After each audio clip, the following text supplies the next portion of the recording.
कहानी की शुरुआत होती है साल 2021 से। हमारा हीरो यूं हेजुन एक न्यूज़ एंकर है। एक रात वह अपनी कार से कहीं जा रहा होता है कि अचानक उसे रास्ते में एक अजीब सी पुरानी कार खड़ी मिलती है। वह जैसे ही उस कार के अंदर बैठता है उसे समझ आता है कि यह कोई मामूली गाड़ी नहीं बल्कि एक टाइम मशीन है। हेजुन इस मशीन का इस्तेमाल करके भविष्य में चला जाता है। वहाँ जाकर उसे अपनी ही मौत की खबर मिलती है। उसे पता चलता है कि उसका कत्ल 1987 के एक पुराने सीरियल मर्डर केस से जुड़ा है जिसे आज तक कोई सुलझा नहीं पाया। अपनी जान बचाने के लिए वह फैसला करता है कि वह 1987 में जाकर उस कातिल को खुद पकड़ देगा। अब एंट्री होती है हमारी हीरोइन बेक यून यंग की।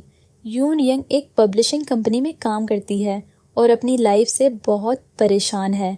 उसकी माँ लीसू ने एक बहुत ही सीधी सादी महिला है, लेकिन उसका पिता एक शराबी और बेकार इंसान है। एक दिन यून यंग अपनी माँ की बातों को अनसुना कर देती है और गुस्से में वहाँ से चली जाती है, लेकिन बाद में उसे पता चलता है कि उसकी माँ की मौत हो गई है। वह खुद को इसका जिम्मेदार मानती है। यून यंग रोते हुए उसी टनल के पास पहुँचती है जहाँ से हेजुन अपनी टाइम मशीन कार लेकर 1987 में जा रहा होता है।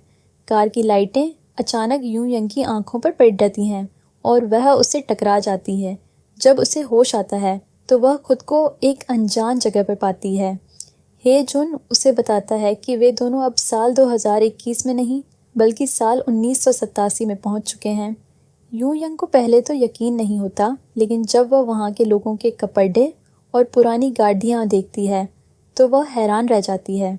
माँ से मुलाकात। यून यंग इधर उधर भाग रही होती है कि तभी उसे एक लड़की दिखती है। वह लड़की कोई और नहीं बल्कि उसकी माँ ली सूने है, जब वह सिर्फ एक स्कूल की छात्रा थी। अपनी माँ को इतना खुश और जवान देखकर यून यंग की आंखों में आंसू आ जाते हैं। वह अपनी माँ को गले लगा लेती है, लेकिन सूने उसे नहीं पहचानती क्योंकि उसके लिए तो यून यंग एक अजनबी है। यून यंग को समझ आता है कि भगवान ने उसे अपनी माँ की ज़िंदगी सुधारने का दूसरा मौका दिया है।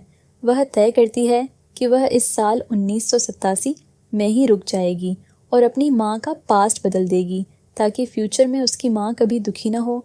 वहीं दूसरी तरफ हेजुन को पता चलता है कि टाइम मशीन वाली कार खराब हो गई है और अब वे चाहकर भी वापस नहीं जा सकते। अब हेजुन को अपना मर्डर केस सुलझाना है और यून यंग को अपनी माँ का भविष्य बचाना है। एपिसोड के आखिर में दोनों को एहसास होता है कि अब उनकी ज़िंदगी इस पुराने साल में फंस चुकी है। अब एंट्री होती है यून यंग के पिता की, जिनका नाम है बेक ही सोप। 87 में ही सोप का किरदार वैसा बिल्कुल नहीं है जैसा यून यंग ने अपने भविष्य में देखा था। भविष्य में तो वह एक शराबी और अपनी लाइफ में नाकाम इंसान था जिससे यून यंग को बहुत नफरत थी। वह दिखने में थोड़ा बिखरा हुआ, सीधा साधा और एकदम मस्तमौला है। वह यून यंग की माँ सूने से एक तरफा प्यार करता है और उसे इम्प्रेस करने के लिए उसके पीछे पीछे घूमता रहता है। जब यून यंग अपने जवान पिता को पहली बार देखती है तो वह पूरी तरह हैरान रह जाती है। उसे अपनी आंखों पर भरोसा नहीं होता कि यह वही इंसान है जिसे उसने हमेशा नफरत की नज़र से देखा था। ही सोप की मासूमियत और सूने के लिए उसका पागलपन देखकर यून यंग को बहुत अजीब लगता है। यून यंग तुरंत फैसला कर लेती है कि वह किसी भी कीमत पर इन दोनों की शादी नहीं होने देगी। उसे लगता है कि अगर उसने इन दोनों को मिलने से रोक दिया तो उसकी माँ का भविष्य बच जाएगा।